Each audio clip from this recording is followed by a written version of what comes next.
Le podcast du saut à ski. Bienvenue, bienvenue à tous pour cette grande, grande, grande première. C'est le premier podcast du saut à ski en français. On est ravis, on est ravis. Et Wilby est avec vous, saut à ski FR pour ceux qui nous suivent. Et avec moi, j'ai Romain, Romain connu sous Géox 120, qui est un des aficionados du saut à ski français, un des experts du saut à ski français. Romain, si tu veux nous dire un mot sur cette passion, et puis on va vous expliquer un peu ce qu'on va faire dans ce podcast, tous les deux. Ouais. Bonjour à tous. Un grand bonheur de partager le micro avec Wilby. On va essayer cette saison. Allez, on s'est dit, on va se lancer, parler de saut et de combiné. Donc là, on fait un enregistrement. C'est un peu un test, un pilote. L'idée, ça serait d'introduire un enregistrement interactif, participatif avec Discord. Vous tiendra tous au courant. Et si vous pouvez pas être en live, on mettra en vidéo sur YouTube et on essaiera peut-être même d'héberger la bande son. Voilà, il y aura des choses techniques un peu à voir.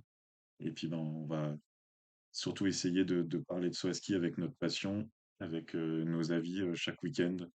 On n'oubliera pas le combiné. Et puis parfois s'autorisera des petites émissions spéciales s'il y a des événements particuliers, introduire les championnats du monde. Wilby, il adore aussi la Coupe continentale. Donc voilà, on se promet pas mal de parler de saut à ski. Voilà, et du coup, au programme du jour, on vous propose de parcourir le calendrier des hommes, de parcourir le calendrier des femmes. On va vous présenter un peu les forces en présence, les favoris, et on reviendra sur la première étape de la Coupe du Monde qui s'est donc passée à Visla, aussi bien pour les femmes que pour les hommes. Et oui, donc un calendrier, bah déjà une saison de Coupe du Monde qui a déjà débuté, on le sait tous à vite soi. En Pologne, c'était, je pense, l'étape de Coupe du Monde la plus tôt dans la saison. Et une saison qui va être particulière parce qu'elle va aussi avoir l'étape de Coupe du Monde la plus tardive. On finira au mois d'avril à Planica. En attendant, on ronge notre frein parce qu'on doit encore attendre une semaine pour retrouver les classiques et notamment Ruka. Après Ruka, on ira à Lillehammer, puis à Titisee. Ensuite, on ira à Engelberg. Et c'est là où, à Engelberg, on est tout près du premier grand événement de la saison chez les hommes, qui sera la tournée des quatre tremplins. Entre Noël et le jour de l'an, vous avez l'habitude de ce premier grand moment de la saison. Et pas encore de tournée féminine, mais comme l'année dernière, un Silverster Tour avec 2 étapes à Villars et 2 étapes à Ljubno. La tournée féminine, on en parle beaucoup, on aura l'occasion d'en reparler prochainement. Voilà, après la tournée, on ira à Sapporo. Alors, toujours la même question. Est-ce qu'il y aura des impasses? Il y en aura sûrement. On sera à Zakopane. Et après Zakopane, on attaque les grands tremplins, les tremplins de vol avec Kulm. On revient sur un 140 à Willingen. Et après, on devra aller, si je ne me trompe pas, en Amérique. Le Et oui, retour de Lake Placid. le retour du Japon après le Covid, le retour des États-Unis après de très très longues années. On aura aussi Rasnov cette année. Ouais, c'est un petit tremplin, hein, je pense, Rasnov. Ouais. Oui, c'est ça. Ça va être Petit tremplin. assez. Derrière, il y a l'Euro Air qui essaye de revenir à la hauteur de la tournée, mais je crois que ça prend pas, quoi. Moi, l'Euro Air, on en parlera à ce moment-là, mais voilà, quoi. Donc, l'Euro Air, on est sur des étapes dans les pays scandinaves, à Oslo, Lillehammer, Trondheim. Alors, il y a déjà des petits C, hein. J'ai l'impression qu'il y a déjà des annulations. C'est peut-être chez euh, les femmes, on en reparlera, mais à non, alors en Trondheim, on a fait, déjà des annulations. Iron Mountain a été remplacé par Lake Placid, donc là, il n'y a pas d'annulation particulière. Et Trondheim, le tremplin est en travaux parce qu'il y a les championnats du monde D'accord, en 2025 et il n'est pas terminé encore. On se passera d'accord. Donc, lui, Trondheim une année de c'était plus. prévu. Ok. Et le Après, on grand va temps, à Marty. je reviens un tout petit peu sur l'Euro Air, le grand temps fort aussi, ça sera la première épreuve de vol à ski féminine, mais dans le cadre d'une coupe FIS, où les 15 premières de la Coupe du Monde seulement s'élanceront sur le tremplin géant de Vikersund. Donc ça va être un peu le fil rouge aussi de la saison, qui seront les 15 chanceuses qui qui pourront s'élancer du tremplin de Vikersund. Voilà, après Vickersund, on ira à l'Arty, tremplin que certains aiment et d'autres aiment beaucoup moins. Et puis l'apothéose du 30 mars au 2 avril, le tremplin de Planitza. Donc il y a deux grands tremplins qui se battent pour le record du monde. Il y a Planitza, il y a Vickersund. On a les deux au programme. Et c'est toujours un plaisir de revoir les hommes sur ces grands tremplins. Alors, Ça, on a des championnats normalement aussi. oui, c'est ça. Entre Rasnov, justement, Rasnov sera la dernière épreuve avant les championnats du monde, et puis ça reprendra quelques semaines plus tard à Oslo, et au milieu, les championnats du monde à Planitza, du Voilà. 22 février au 5 mars. Donc Voilà, donc voilà, ça c'est pour le programme. magnifique Comme vous programme. voyez, il y a pas mal de doublons hommes-femmes hein, cette année, hein, plus que les autres années, hein. Ouais, c'est pas mal pour l'attractivité. Bah, ça a commencé comme ça à Vissois. C'est comme ça la prochaine épreuve à Titisee. Et puis après, effectivement, bah, c'est surtout un retour des femmes à Willingen, donc sur le plus grand des grands tremplins. Et toute la partie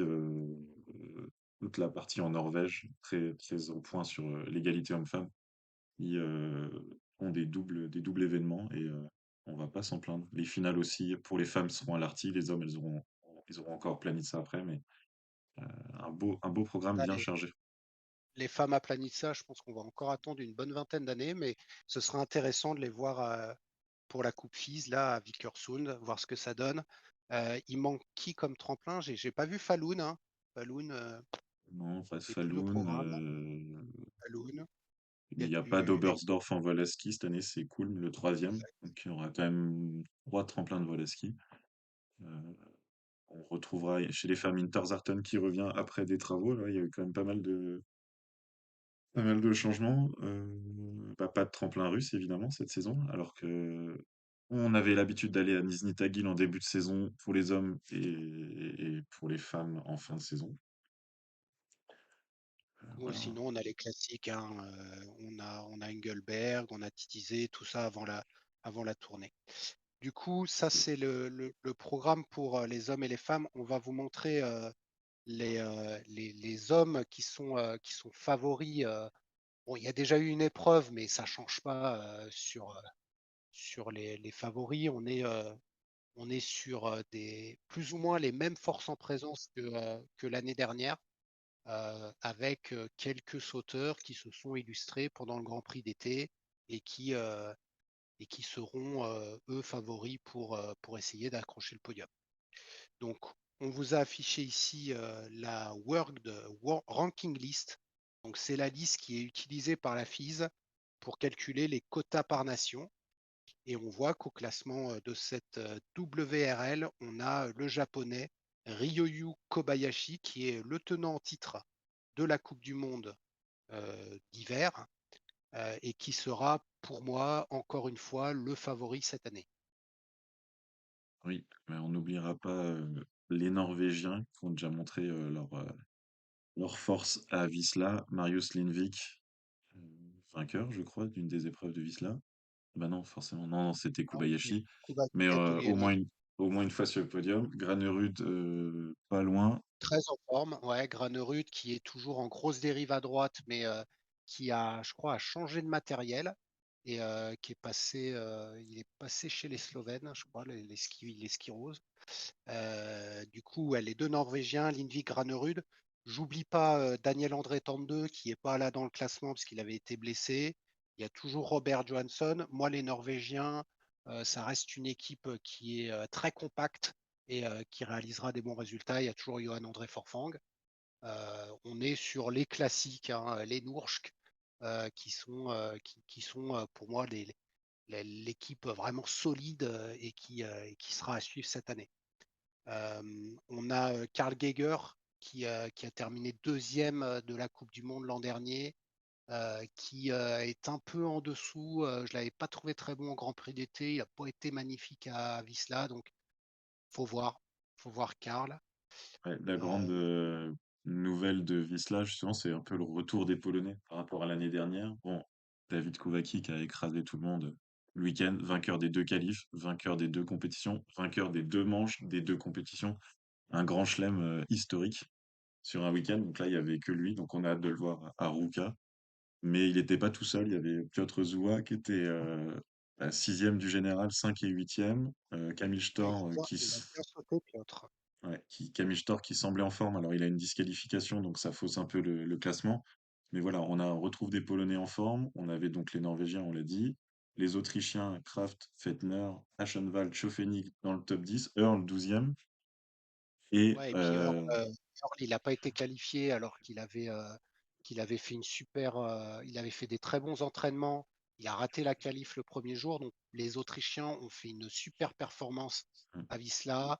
Les Noursch, qu'on en a parlé, et la grosse déception, ça reste les Allemands. Là, je sais pas où il est, le premier, c'est Pius. ouais, c'est Piouche, Paschke, 13e. Donc, c'est Paschke le premier de ton équipe. C'est preuve que c'était pas une énorme performance ce week-end-là. Et derrière, on l'a dit, Geiger pas en très grande forme, Eisenbichler pas non plus flamboyant. Donc, Ellinger, normalement, il avait bien sauté cet été. Il a été champion d'Allemagne sur le tremplin d'été, donc on pensait que ça allait bien se passer. Bon, encore une fois, on est sur un tremplin qui était une piste d'élan en glace, une réception. C'était quoi? C'était du oui, c'était les synthétique air. tremplins d'été, quoi. C'est les Le tremplin tremplins d'été. Donc, synthétiques d'été, ouais. de voir David Koubaki performer sur ce type, c'est pas surprenant. Il a toujours bien sauté à Wisla. Je pense que ça nous montre les forces en présence. Moi, je m'inquiète pas trop pour les Allemands. Après, faudrait pas qu'Aruka il fasse la même chose parce que là, Aruka, on est sur un tremplin, il y aura de la neige. On a vu là à Lévis, il y a de la neige, donc il y aura de la neige à Aruka la semaine prochaine. Et on va déjà voir un peu qui est aux avant-postes. Kobayashi a bien sauté. Il a été disqualifié pour combinaison lors de la deuxième épreuve, donc il est du coup 14e de la Coupe du Monde. Mais au-delà de lui, les Japonais, je ne sais pas qui est derrière, mais ça n'a pas été Non, extraordinaire. Bon, c'était on a le nouveau, hein, Ren Nikaido, qui, euh, qui a dû prendre des points au moins sur une des deux épreuves, si ce n'est les deux. Mais alors, Yukiya Sato, bah, changement de. Enfin, je ne sais pas si vous avez suivi pendant cet été, mais en gros, ils ont remesuré Yukiya et il avait des skis trop grands. Du coup, on lui a raboté les skis. Et derrière, bah, il perd 5 à 10 mètres. Et il sera pas aux avant-postes. Et puis Daiki et Keiichi Sato, tout ça, c'est vieux. Daiki, il a pris sa retraite. Donc, côté japonais, bon, à part Ryoyu, on attend. Et puis, il y a les Slovènes. Je sais pas ce que tu en as pensé. C'est pas non plus leur trop plein de prédilection. c'était ouais, voilà, Hanzé Lanicek sur, courant alternatif. Il fait podium quand même, et puis il était très, très bon dimanche sur tous les sauts, même à la qualif. Et 25e samedi, dans le vent. Et derrière, on Timizaj qui était, on va dire correct, hein, c'était pas calamiteux.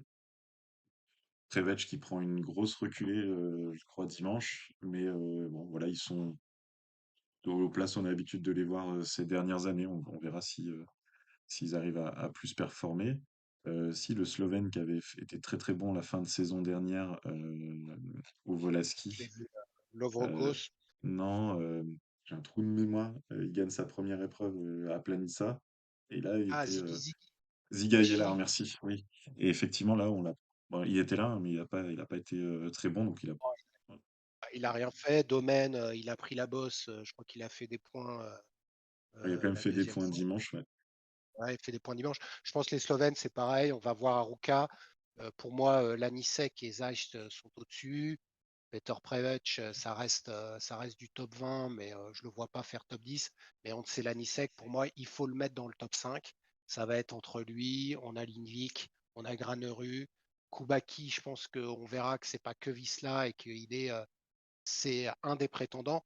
Et donc, mine de rien, à part Geiger, on les retrouve tous, hein. Je veux dire, Kraft, c'est pareil. Tout ça, c'est du costaud. Et c'est pour ça qu'on est un peu mitigé, parce que cette première épreuve, on avait l'impression que c'était plus la finale du Grand Prix d'été que la première épreuve d'hiver. Et pourtant, on retrouve les grands favoris qui n'avaient pas pour tous sauté pendant l'été, à part, je crois, à Kligenthal, où la plupart étaient venus. Mais on n'a jamais eu tout le monde. Donc voilà, je pense que c'était une épreuve qui a donné le ton de la saison. Et comme tu l'as dit, on a hâte dès la semaine prochaine de voir tout le monde à Ruka. Et puis on Ouais. vous fera le débrief du coup de cette épreuve à la suite du week-end. C'était un peu la deuxième finale du Grand Prix d'été, à peine un mois après la finale de Klingenthal, mais tous les grands noms sont là. Alors c'est vrai que sur la première page, ben, on a que des noms connus. Pour retrouver des nouvelles têtes, faut descendre un peu, mais il y en a quelques-unes qu'on va suivre cette saison. L'Italien Giovanni Bresadola qui a quand même bien performé, prometteur. Un jeune Norvégien, là, Sundal. Et côté allemand, on gardera Philippe Reimund. Ouais. Et puis Et, Ren je mettrais Nikaido, bien voilà, comme au Japon.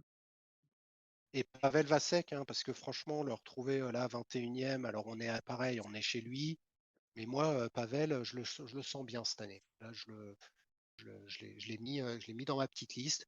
Je suis un peu déçu de Vladimir Zogravski. Je crois qu'il fait des points que sur une des deux épreuves, mais c'est ça, hein. On a eu vraiment, on le voit, hein, tout le monde a été un peu sur courant alternatif. On a eu à chaque fois un bon truc, un bon saut, un mauvais saut. Et ça, ça va se régler pendant la saison. Ça va se régler à Ruka. Et donc, on va voir tout le monde se placer petit à petit. Puis, On peut passer, je pense, mm, aux femmes qui étaient aussi à Visla. Alors, pour les femmes, on est sur une saison qui a été l'année dernière remportée par Marita Kramer.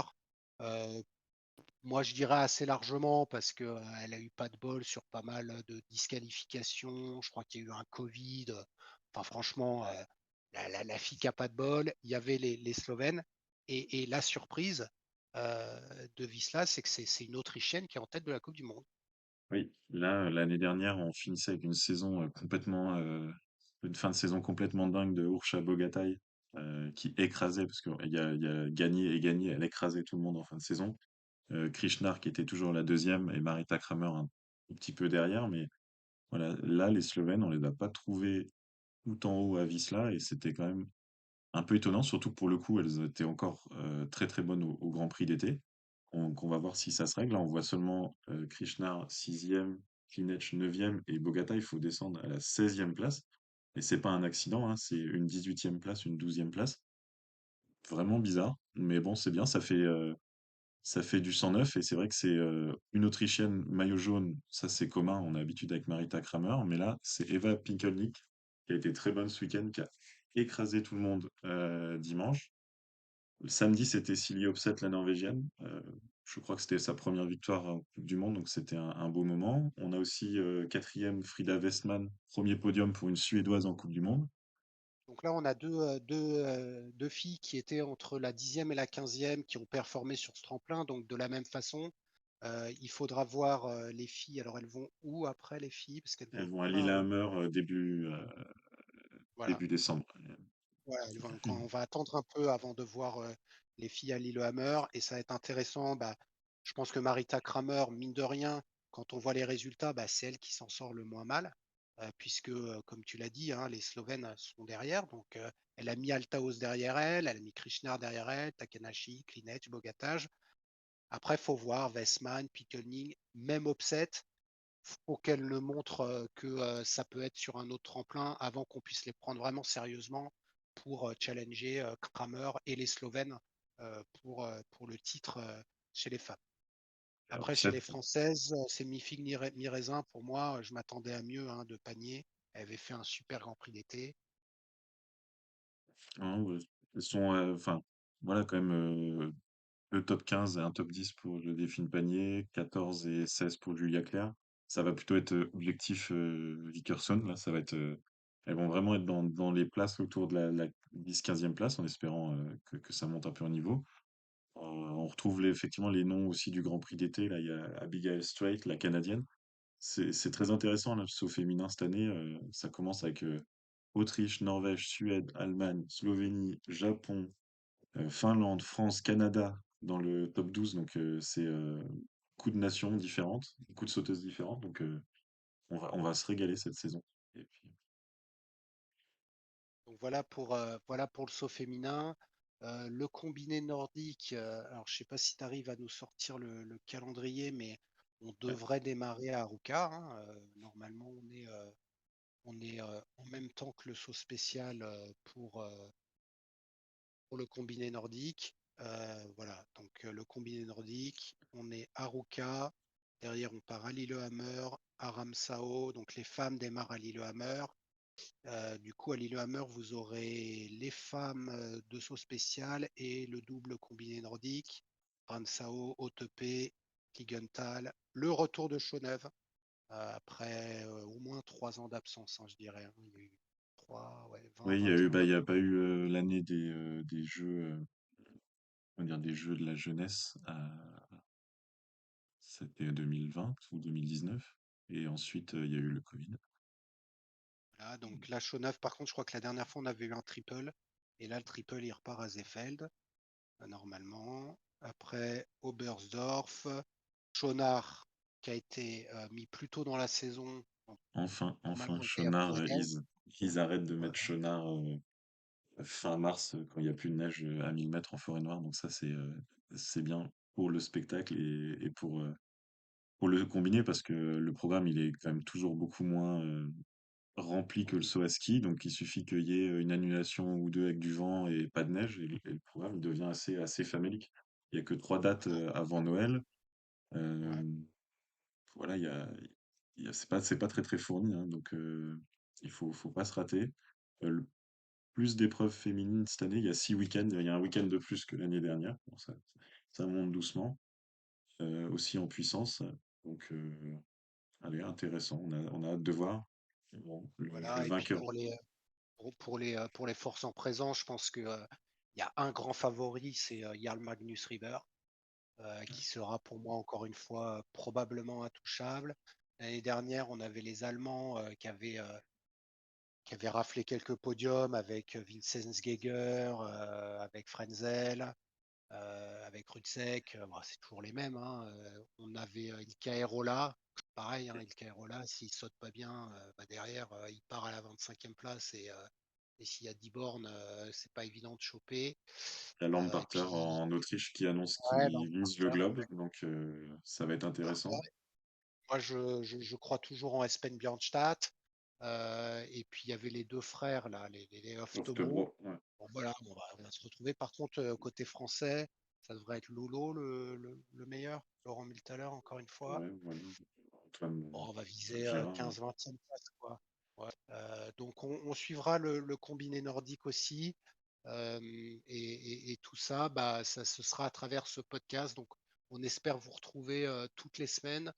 Comme Romain l'a dit, on va essayer de rendre ça interactif pour que vous puissiez poser vos questions et pourquoi pas aussi interagir avec nous et nous donner vos analyses du week-end. Et puis donc, on vous retrouve sûrement le lundi, bah, lundi après Ruka, donc pas dans 3 jours, mais pas demain, pas après-demain, pardon, mais dans 10 jours pour débriefer le premier week-end de combiné et le deuxième week-end de saut à ski masculin. Et le premier sur la neige. On a hâte de voir la neige. Voilà, on a hâte de voir la neige tomber. On vous remercie et bonne écoute à tous. Retrouvez-nous sur les différents Twitter. Toute suggestion est la bienvenue. Et on vous retrouve à Ruka pour la suite de ces aventures. Voilà, Merci c'est. et vous étiez sur le podcast du saut à ski et du combiné nordique. Salut, ciao, ciao.